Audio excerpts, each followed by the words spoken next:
ज्ञान बिंदु GS academy में स्वागत है आपका।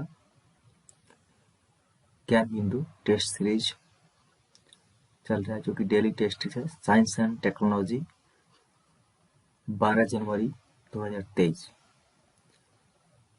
पहला क्वेश्चन है हमारा, निम्नलिखित में से किस रक्त नली की आंतरिक भित्ति मोटी होती है एवं आंतरिक व्यास कम होती है? तो इसका आंसर हो जाएगा धमनी। धमनी हो जाएगा क्योंकि इसकी आंतरिक व्यास होता है कम होता है और आंतरिक भित्ति भी मोटी होती है और इसमें शुद्ध रक्त बहता है। और इससे कुछ रिलेटेड बात सर्कुलेटरी सिस्टम भी जानेंगे हम। जैसे कि सर्कुलेटरी सिस्टम दो होता है, एक ओपन और दूसरा क्लोज। तो ओपन में आता है आर्थ्रोपोडा और मोलस्का, यही कुल के दो जीव आते हैं। और जनरली मोलस्का में घोंघा होता है और आर्थ्रोपोडा में मकड़ी, कीट ये सब होते हैं। इनके ओपन ब्लड सर्कुलेशन में होता है कि उनका जो रक्त होता है वो रक्त नली से ना बह करके देह गुहा से बहता है और उनका जो रक्त होता है रंगहीन होता है। और क्लोज रक्त नली में रक्त नली से बहता है जैसे कि मानव, और इनका रक्त लाल होता है। ठीक है दोस्तों। और सीरा में अशुद्ध बहता है और धमनी में शुद्ध। उसके बाद कोरोनरी रक्त नली में, इसमें ये जो कोरोनरी है ये सिर्फ हृदय को रक्त पहुंचाता है, ये सिर्फ हृदय को ही रक्त पहुंचाता है, बाकी इसके अलावा इसका कोई काम नहीं है। इसका बस एक ही काम है, हृदय को रक्त पहुंचाना। अब आइए दूसरा क्वेश्चन, प्राकृतिक मूल के पदार्थ कौन है जिसे अन्य सभी पदार्थों का निर्माण हुआ है? जैसे कि एक प्राकृतिक मूल पदार्थ है, तो प्राकृतिक मूल पदार्थ की कार्यात्मक और इसकी रचनात्मक इकाई, क्रियात्मक और रचनात्मक के एटम को कहते हैं। ठीक। और इसका निर्माण तत्वों से हुआ था। इसका आंसर ए हो जाएगा। इसमें एक कुल तत्वों की संख्या 118 है। 118वां तत्व है ऑर्गेनिसोन और पहला तत्व है हाइड्रोजन। आइए 3 नंबर, ऋणात्मक कार्य तब संपन्न होता है जब, ऋणात्मक कार्य कब संपन्न होगा? जब बल और विस्थापन की दिशा एक दूसरे के विपरीत हो तभी होगा। कार्य बराबर होता है वर्क बराबर एफ कॉस थीटा। जब एफ कॉस थीटा बल और विस्थापन दोनों जब सेम डायरेक्शन में होगा तो हमारा कार्य पॉजिटिव होगा, मतलब प्लस होगा। और जब बल और विस्थापन दोनों विपरीत दिशा में होगा तो हमारा कार्य निगेटिव होगा। ठीक है। और जब बल एक दूसरे के परपेंडिकुलर होगा तो हमारा कार्य जो होगा वर्क हो जाएगा, 0 हो जाएगा। ठीक। चौथा क्वेश्चन, निम्न कथनों पर विचार कीजिए। ऑक्सीश्वसन की प्रक्रिया मानव शरीर तथा पौधों में एक समान रूप से समान होता है। बिल्कुल सही है। बाह्य श्वसन की प्रक्रिया पौधे तथा मानव दोनों में अलग अलग तरीके से संपन्न होती है। ये भी सही है, दोनों सही है। उसके बाद आइए 5 नंबर क्वेश्चन, निम्नलिखित में से कौन सा एक रासायनिक परिवर्तन है? तो रासायनिक परिवर्तन वो होता है जो वापस अपने फॉर्म में नहीं आ सकता। जैसे कि अब वाटर जो वेपर बनता है तो वो रासायनिक नहीं, वो प्राकृतिक है, प्राकृतिक परिवर्तन है। तो रासायनिक में एक नए पदार्थ का सृजन होता है। इसमें आंसर हो जाएगा विद्युत अपघटन। 200 वोल्ट। आइए 6 नंबर क्वेश्चन, 200 वोल्ट बिंदु से 220 वोल्ट बिंदु पर 50 कूलम आवेश को ले जाने में कितना कार्य करना होगा? तो ये 200 से 220 वोल्ट क्या है, जो विभवांतर दिया है, विभवांतर भी होता है। तो विभव का अंतर इसका निकालेंगे 220 में, तो v इक्वल टू हमारा 20 आ जाएगा। और आवेश क्यू चार्ज हमारा 50 है, तो इसका फॉर्मूला होता है v बराबर W बटे क्यू, विभवांतर बराबर कार्य बटा आवेश। तो हमको निकालना क्या है, कार्य निकालना है। तो कार्य equal to work equal to विभवांतर गुने चार्ज। तो विभवांतर हुआ 20 और 4 है 50, दोनों को गुना करेंगे तो आ जाएगा 1000 कुल 1000 जूल। हमारा बी आंसर हो जाएगा। 7 नंबर, पौधे का कौन सा तक तंत्र पौधे का सुरक्षात्मक परत का निर्माण करता है? तो ये जो बाहरी परत होती है, कोई भी चीज बाहरी परत होती है तो कोई भी सर्दी गर्मी धूप वर्षा वहीं झेलता है, वहीं सुरक्षा भी करता है। तो ये बाहरी परत हो जाएगी, इसको बोलते हैं एपिडर्मल टिश्यू सिस्टम। ये सुरक्षा करता है, ये हमारा आंसर हो जाएगा। और दूसरा है ग्राउंड फंडामेंटल टिश्यू सिस्टम। ये भोजन तैयार करता है और इसको भोजन तैयार करना और संचित करना इसका काम यही है, ये मध्य में होता है ये। और वस्कुलर टिश्यू सिस्टम ये आंतरिक होता है, इसमें ये परिवहन का काम करता है, ये भोजन का परिवहन का काम करता है। इसमें मुख्यतः जाइलम और फ्लोएम तक आते हैं। आइए 8वां, निम्नलिखित में से किनके बीच रासायनिक अभिक्रिया संपन्न नहीं हो सकती? तो धातु के बीच रासायनिक क्रिया संपन्न नहीं हो सकती है। ये 9 नंबर क्वेश्चन, निम्नलिखित कथनों का विचार कीजिए। घर्षण बल का मान सतह के रुखड़ेपन पर निर्भर करता है। हाँ सही है, ये रुखड़ेपन पर निर्भर करता है। सतह के रुखड़ेपन को समाप्त कर घर्षण बल का मान शून्य किया जा सकता है। नहीं, शून्य नहीं किया जा सकता, लेकिन एक हद तक कम किया जा सकता है। शून्य नहीं किया जा सकता, केवल एक सही है, 2 गलत है। तो इसमें क्या पूछ रहा है, कौन सा कथन सही है? तो केवल एक सही। भारतीय वायुसेना ने हाल ही में AH-64E-1 अपाचे गार्डियन हेलीकॉप्टर प्राप्त किया है। यह हेलीकॉप्टर कहाँ निर्मित हुआ? तो ये USA में निर्मित हुआ है। स्त्री अंडाणु में गुणसूत्रों की संख्या होती है। स्त्री अंडाणु में कितना होता है? 23। क्या होता है ना कि ओवा और स्पर्म 23 अंडाणु होते हैं। अंडाणु में गुणसूत्रों की संख्या कितनी होती है? मेल स्पर्म में 23 और फीमेल ओवा में भी 23 होता है। दोनों मिलते हैं, फर्टिलाइजेशन होता है, उसके बाद जाइगोट बनता है, फिर जाइगोट के बाद एम्ब्रियो यानी भ्रूण बनता है। एम्ब्रियो बनने के बाद उसके बाद होता है गर्भ होता है। गर्भ बनने के बाद शिशु बन जाता है। तो इस प्रकार हमारा फर्टिलाइजेशन होता है। इसका आंसर ए हो जाएगा। आवर्त में तत्व के धात्विक गुण तथा परमाणु क्रमांक में क्या संबंध है? तो आवर्त मतलब ये हुआ आपका आवर्त, ठीक। आवर्त में क्या परमाणु संख्या से परमाणु क्रमांक से क्या संबंध? तो ये भी उत्क्रमानुपाती है। आवर्त में जैसे जैसे हम इधर परमाणु संख्या बढ़ेगा वैसे वैसे धात्विक गुण कम होगा, तो ये भी उत्क्रमानुपाती होगा। और यही अगर वर्ग में पूछता तो ये समानुपाती हो जाता, वर्ग में समानुपाती हो जाता। निम्नलिखित क्वेश्चन नंबर 13, निम्नलिखित में से किसमें ऊष्मा की हानि मुख्य रूप से संवहन के कारण नहीं होती है? तो देखिए, ऊष्मा जो होता है वो 3 प्रकार से चलता है। ऊष्मा चालन विधि से चलता है, संवहन विधि से चलता है और विकिरण विधि से चलता है। तो चालन जो होता है वो ठोस में होता है, और संवहन जो होता है तरल में होता है, और विकिरण निर्वात में होता है। ठीक है, तो इसमें देखते हैं क्या पूछ क्या रहा है। ऊष्मा की मुख्य रूप से संवहन के कारण नहीं होती। संवहन, जैसे कि संवहन में होता क्या है कि कोई पार्टिकल जो होता है वो गर्म होता है, और गर्म होकर के खुद ही वहां से गमन करने लगता है, वो चलने लगता है। तो जैसे पानी बॉयल होता है इसी तरीके से होता है, हवा भी गर्म इसी तरीके से होता है। भूमि और समुद्री मंद पवन, तो ये भी होगा वैसा ही। और वात्य भट्टी में चारों ओर वायु, फिर यहाँ वायु की बात आ रहा है तो वायु भी वैसा ही होता है। उसके बल्ब तंतु द्वारा, तो इसमें कोई न तो ठोस है ना तरल है, और इसमें कोई इस प्रकार का नहीं होता है। ये संवहन से नहीं होता है, ये विकिरण से होता है। ये जो गर्म होता है। कई प्रतिरोपित पौधा इसलिए नहीं बढ़ता है क्योंकि अधिकांश मूल नई मिट्टी को अधिक शक्ति से जकड़ लेती है। नहीं, ऐसा कुछ नहीं। प्रतिरोपण के दौरान अधिकांश मूल रोम नष्ट हो जाता है। हाँ, ये सही है, मूल रोम नष्ट हो जाता है।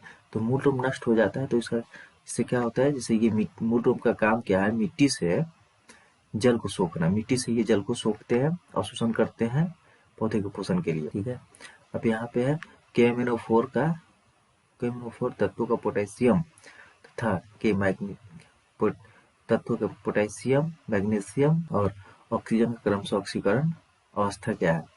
तो ये ऑक्सीकरण अवस्था निकालना है। इस ऑक्सीकरण निकालने के लिए कुछ तत्वों के ऑक्सीकरण संख्या हमें पहले से ही मालूम होनी चाहिए। जैसे क्षारीय धातु जो होते हैं, क्षारीय धातु में आते हैं जैसे कि पोटेशियम, सोडियम, ये सब जितने भी क्षारीय धातु है उसका 1 होता है, और ऑक्सीजन का -2 होता है, इसका -2 होता है, ऑक्सीजन का -2 होता है, और इसका 1 होता है।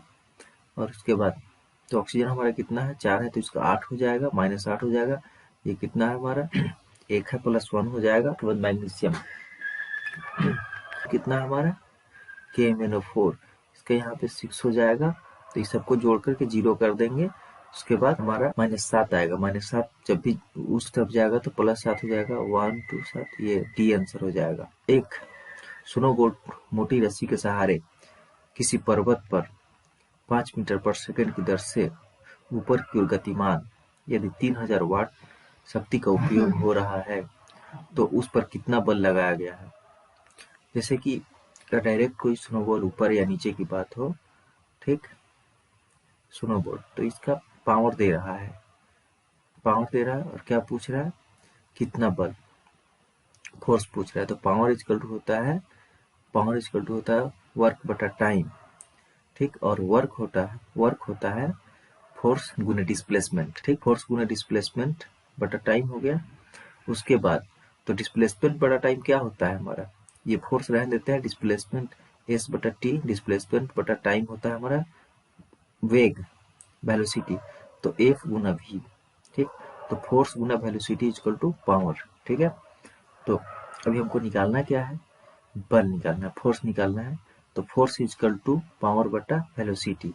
तो पावर हमारा कितना 3000 वाट दिया है, पावर 3000 वाट दिया है। उसके बाद और वेलोसिटी कितना है 5 मीटर पर सेकंड। तो ये 3000 को 5 से डिवाइड कर देंगे, 600 न्यूटन आ जाएगा। आंसर हमारा सी हो जाएगा। मानव शरीर के संदर्भ में निम्न एंजाइम पर विचार कीजिए। इसमें क्या विचार कीजिए, तो क्या पूछ रहा है, उपरोक्त में से कौन सा अग्नाशयी रस पाए जाते हैं। तो ये जो है, ये दोनों ये अग्नाशय में पाए जाते हैं, ठीक।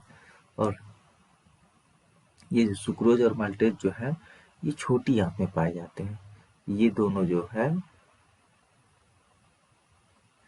ये दोनों छोटी आंत में पाए जाते हैं, ये छोटी आंत में पाए जाते हैं। और ये लाइपेज और कार्बोक्सीपेटाइस, ये दोनों एक और 3 सही, दोनों अग्नाशय रस में पाए जाते हैं। अग्नाशय रस में एक्चुअली में मुख्य रूप से तीन अग्नाशय रस निकलते हैं, जैसे कि ट्रिप्सिन जो कि प्रोटीन का पाचन करता है, और दूसरा लाइपेज जो कि वसा का पाचन करता है, और तीसरा अग्नाशय रस ये है इमाइलेज जो कार्बोहाइड्रेट का पाचन करता है। आइए क्वेश्चन नंबर 18, निम्नलिखित में से उदासीन ऑक्साइड क्या है। उदासीन ऑक्साइड कार्बन मोनोऑक्साइड होता है, और एक और दो ही होता है, एक और होता है N2 नाइट्रस ऑक्साइड, यही दोनों होता है उदासीन। अब उसके बाद 19 नंबर, निम्नलिखित कथनों का विचार कीजिए। जब पानी जम जाता है तो उसका घनत्व बढ़ जाता है, नहीं, उसका घनत्व बढ़ता नहीं है, घट जाता है। जब पानी जमता है तो बर्फ बन जाता है ना, तो देखिए पानी पे तैरने लगता है, तो इसका घनत्व घट जाता है, बढ़ता नहीं है। अब जब बर्फ पिघल जाता है तो उसका आयतन घट जाता है। हाँ बिल्कुल सही है, जब बर्फ पिघल जाता है तो उसका आयतन घट जाता है, इसलिए केवल 2 सही है। रेडियो तरंग का निम्नलिखित में से कौन सा फ्रीक्वेंसी प्रसार टेलीविजन सिग्नल के प्रसार में उपयोग किया जाता है। तो ये 50 से 900 मेगाहर्ट्ज तक यूज किया जाता है। निम्न फलों पर विचार कीजिए। उपरोक्त में से कौन सा आभासी फल यानी झूठा फल या असत्य फल इसको कह सकते हैं, कौन सा असत्य फल। तो ये उपरोक्त में से सभी हो जाएगा। और इसमें मात्र 5 ही असत्य फल आते हैं, जो कि मतलब जानकारी में है, अभी एनसीईआरटी में यही एग्जाम्पल दिया है। तो 5वां हमारा हो जाएगा नाशपाती। 5वां जो असत्य फल है वो नाशपाती है। इन्हीं 5 में से क्वेश्चन में घूमते रहता है, इसके अलावा दूसरा कोई नहीं आता है, ठीक। निम्न युग्म में विचार कीजिए। अनिश्चितता का सिद्धांत हाइजेनबर्ग सही है। अपवर्जन का सिद्धांत ये भी सही है, पॉली ने दिया था। और उच्चतम गुणन का नियम ये नील्स बोर ने नहीं दिया था, ये हुंड ने दिया था, हुंड के द्वारा दिया गया था। तो इसमें क्या कौन सा सही है, तो 1 और 2 हमारा सही है।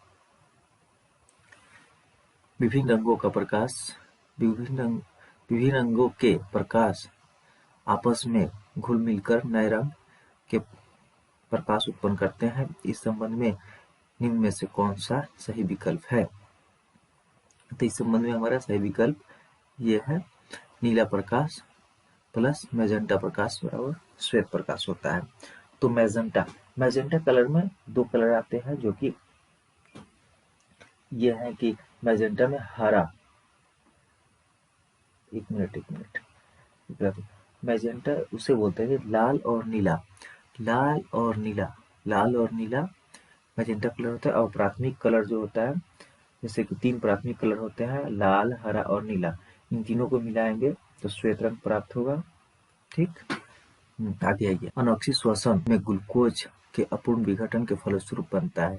अनोक्सी श्वसन में ग्लूकोज के पूर्ण विघटन में बनता है, जो कि अल्कोहल और प्लस CO2, अल्कोहल एवं CO2, MnO2 तथा HCl की अभिक्रिया से क्लोरीन गैस प्राप्त होती है। इस अभिक्रिया में MnO2 का क्या होता है? MnO2 का ये जो अपचयन होता है, MnO2 का क्या होता है? अपचयन होता है। निम्न कथनों पर विचार कीजिए। परिपथ में विद्युत धारा मापने हेतु एमीटर की मदद ली जाती है। सही बात है, एमीटर की मदद ली जाती है, लेकिन एमीटर का प्रतिरोध असीमित होता नहीं, असीमित नहीं होता, न्यूनतम होगा तभी ना सारा करंट इधर से पास करेगा, तभी ना अच्छे से माप पाएगा। नहीं, ये गलत है। और उसके बाद 2 नंबर, वोल्टीमीटर वह विद्युत उपकरण है जिससे परिपथ को 2 बिंदु के बीच विभवांतर मापा जाता है। इसका प्रतिरोध बहुत ही कम होता है। नहीं, इसका प्रतिरोध बहुत ही अधिक होता है, असीमित होता है, इसका प्रतिरोध असीमित होता है। इस प्रकार हमारा दोनों का कथन गलत हो गया। चालनी नलिका बनाने में भाग लेता है, ये फ्लोएम लेता है। फ्लोएम एक्चुअली 4 चीजों को बनाने में भाग, चालनी नलिका बनाने में भाग लेता है फ्लोएम, और सह कोशिका बनाने में भी फ्लोएम भाग लेता है। उसके बाद तंतुई बनाने में भाग लेता है।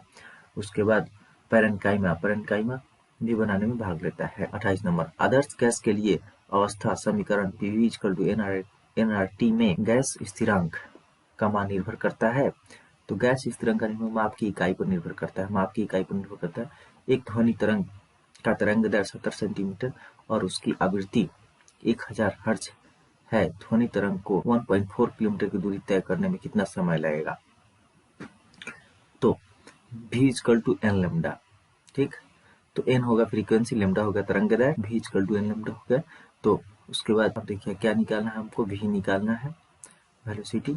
तो वेलोसिटी हो गया, गुना करेंगे यहाँ पे 1000 गुना 770 सेंटीमीटर, यहाँ पे V गुने 70 नहीं हो, V गुने क्या बोलते हैं, n लैम्डा, n=, हाँ यहाँ पे देखिए, एक ध्वनि तरंग का तरंग दैर्घ्य 70 सेंटीमीटर है, तो इसको 70 सेंटीमीटर को मीटर में बदलने के लिए 100 से भाग करेंगे। और उसका फ्रीक्वेंसी आवृत्ति जो है 1000 हर्ट्ज है। ध्वनि तरंग को 1.4 किलोमीटर दूरी तय करना है, तो कितना, तो पहले वेलोसिटी निकालेंगे, V=n लैम्डा।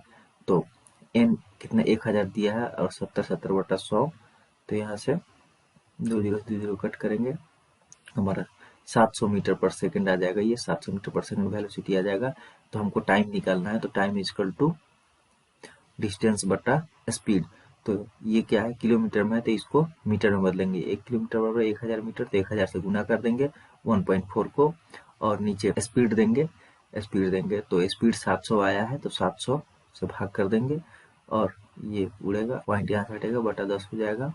अब ये काट कूट करेंगे तो यहाँ से 2 सेकंड आंसर आ जाएगा। ठीक है, भारतीय रक्षा के संदर्भ में निम्नलिखित कथनों पर विचार कीजिए। सौर मिसाइल 5 मैक से अधिक गति से उड़ती है। नहीं, ये गलत है, मैक्सिमम उसका 5 मैक होता है। और सौर मिसाइल का प्रयास 1600 किलोमीटर से अधिक, नहीं 800 होता है। ये दोनों गलत है। जीव क्लोन के संबंध में निम्न कौन सा कथन सही है? जीव के 2 क्लोन एक समान नहीं होते हैं, बिल्कुल नहीं होते, तो गलत है। एक समान 2 क्लोन एक समान नहीं होते, ये एक ही समान होते हैं, गलत है। क्लोन को अलैंगिक विधि से उत्पन्न किया जाता है, ये सही है।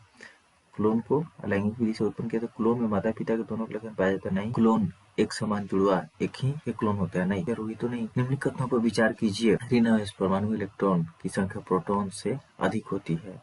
हाँ, सही है। ऋण ऋण आवेशित परमाणु में इलेक्ट्रॉन की संख्या प्रोटॉन। ऋण आवेशित कौन सा तत्व होता है जिसपे निगेटिव चार्ज होता है? निगेटिव चार्ज का मतलब उसने इलेक्ट्रॉन ग्रहण किया है, और इलेक्ट्रॉन ग्रहण किया है तो क्या इलेक्ट्रॉन बढ़ेगा संख्या, तो सही हो गई है। धन आवेशित में परमाणु धन आवेशित परमाणु में इलेक्ट्रॉनों की संख्या प्रोटॉन से अधिक होती है। नहीं ये गलत है। धन आवेशित में क्या होता है, धन क्यों होता है कोई एलिमेंट, जैसे कि वो इलेक्ट्रॉन का अपना त्याग करेगा तब उसमें पॉजिटिव चार्ज आएगा। पॉजिटिव चार्ज आएगा मतलब इलेक्ट्रॉन का त्याग किया है, इलेक्ट्रॉन का त्याग करेगा तो उसके पास इलेक्ट्रॉन घटेगा। ये गलत। उदासीन में परमाणु में प्रोटॉन तथा इलेक्ट्रॉन की संख्या बराबर होती है। हाँ ये सही है, 1 और 3 सही है, 1 और 3 सी ऑप्शन हो जाएगा आंसर 33। मान लीजिए किसी द्रव्यमान के दो पिंडों के बीच का गुरुत्वाकर्षण F है। यदि दोनों पिंड के बीच की दूरी को अपरिवर्तित किए दोनों के द्रव्यमान को दोगुना कर दिया जाए तो वह बल कितना हो जाएगा। जैसे ये फोर्स होता है G m1 इंटू m2/r²। तो ये बोल रहा है दोनों के पिंड के द्रव्यमानों को दोगुना, तो ये दोनों के द्रव्यमान को दोगुना के लिए बोल रहा है, तो इसको भी 2 से गुना करेंगे और इसको भी 2 से गुना, 2 2 4 गुना, तो 4 गुना हो जाएगा तो 4F पड़ जाएगा। ठीक है। एक वर्णदांत पुरुष एक सामान्य महिला से विवाह करता है, वर्णदांता के लक्षण उत्पन्न होंगे। जानकारी के लिए बता दें, वर्णदांता जो होता है ये होता पुरुषों में है, लेकिन इसकी वाहक महिलाएं होती है। ठीक, तो ये जो महिलाएं हैं उसके पुत्री के पुत्र में होगा, पुत्रियों के उसके पुत्रियों के पुत्र में होगा। आंसर बी हो जाएगा। कौन सा विकल्प सुमेलित नहीं है? हाँ, तो पीतल का होता है Cu+Zn सही है। कांसे का होता है कॉपर प्लस Sn। टीन का होता है copper plus tin. Monal metal का होता है कॉपर निकल प्लस लोहा सही है। और रोल गोल्ड नहीं ये गलत है। रोल गोल्ड में ये नहीं होता है। रोल गोल्ड में कॉपर प्लस एल्युमिनियम होगा। निम्नलिखित तत्वों पर विचार कीजिए। जल का क्वथनांक लवण मिलाने पर बढ़ सकता है? हाँ बिल्कुल बढ़ सकता है। लवण मिलाने पर बिल्कुल बढ़ सकता है। दाब को बढ़ाने पर बढ़ सकता है? हाँ दाब को बढ़ाने पर बढ़ सकता है। और 100 डिग्री सेल्सियस है तथा न बढ़ सकता है और ना ही घट सकता। नहीं ये गलत है। बाकी ये दोनों सही है, तो इसमें से क्या चुनना है? सही चुनना है ना, तो 1 और 2 सही हो जाएगा, सी आंसर हो जाएगा। निम्नलिखित में से कौन सा एक युग्म सुमेलित नहीं है? तो देखिए जो होता है कार्बन और क्लोरीन के बीच सहसंयोजक बंधन, हाँ ये सही है। ये अधातु के बीच होता है। सहसंयोजक बंधन जब भी बनेगा अधातु के बीच बनेगा, ये सही है।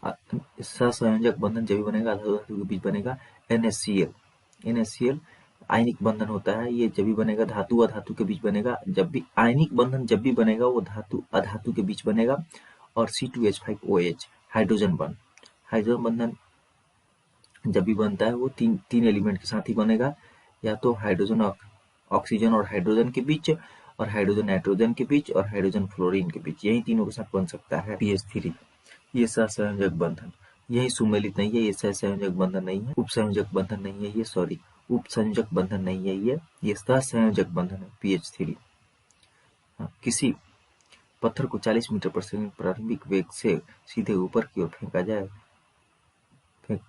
गया, पत्थर की कितनी महत्तम ऊंचाई को प्राप्त करेगा? तो H=, जब कोई भी वस्तु ऊपर या नीचे सीधी गमन करे तो H=, U²/2g। तो हमारा U कितना दिया है? U 40 है, तो 40 का स्क्वायर 40 गुना 40 2g। तो g का मान हम 10 ले लेते हैं यहाँ पे, और 2 तो यहाँ पे गुना करेंगे तो हमारा 80 मीटर आ जाएगा। 80 मीटर आंसर आ जाएगा। निम्नलिखित तथ्यों पर विचार कीजिए। तिलचट्टे का रुधिर रंगहीन होता है? हाँ बिल्कुल सही है, इसका रंगहीन होता है। एस्केरिस लैंगिक द्विरूपता यानी यूनिसेक्सुअल नहीं पाई जाती है? नहीं ये गलत है, ये गोल कृमि होता है और इसमें पाई जाती है। ये एस्केरिस जो होता है एक गोल कृमि है, ठीक, इसमें पाई जाती है। ये केवल एक सही हो जाएगा।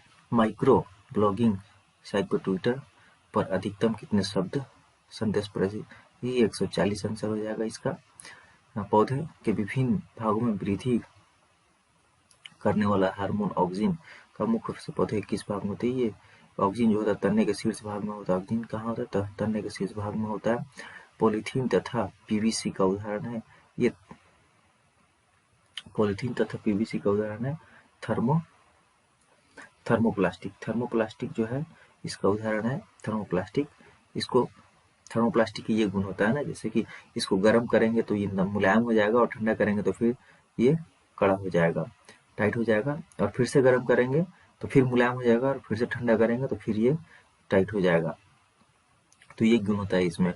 और एक होता है थर्मोस्टिंग प्लास्टिक। थर्मोस्टिंग एक बार गर्म करेंगे, इसको बेकेलाइट भी बोलते हैं, इसको एक बार गर्म करेंगे तो ये मुलायम होगा, दोबारा ठंडा करें, जब ठंडा कर देंगे तो ये कड़ा रहेगा, उसके बाद गर्म करेंगे तो ये कभी भी मुलायम नहीं होगा।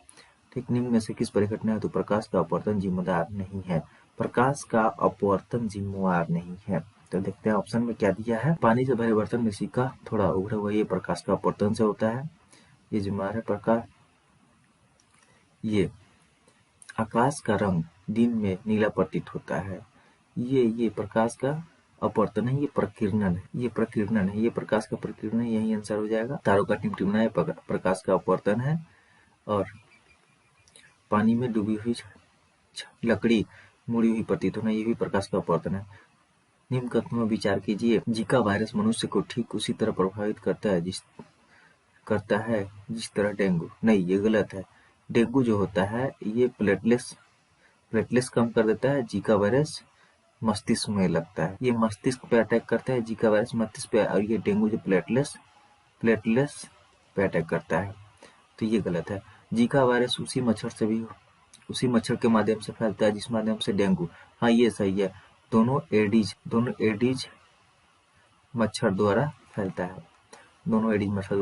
तो इसमें केवल निम्न में से कौन सा हाइड्रोजन तत्व न तो गैसीय अवस्था में पाई जाती है और न ही ठोस अवस्था में, तो ये ब्रोमीन हो जाएगा, Br2 ब्रोमीन आंसर 2 हो जाएगा।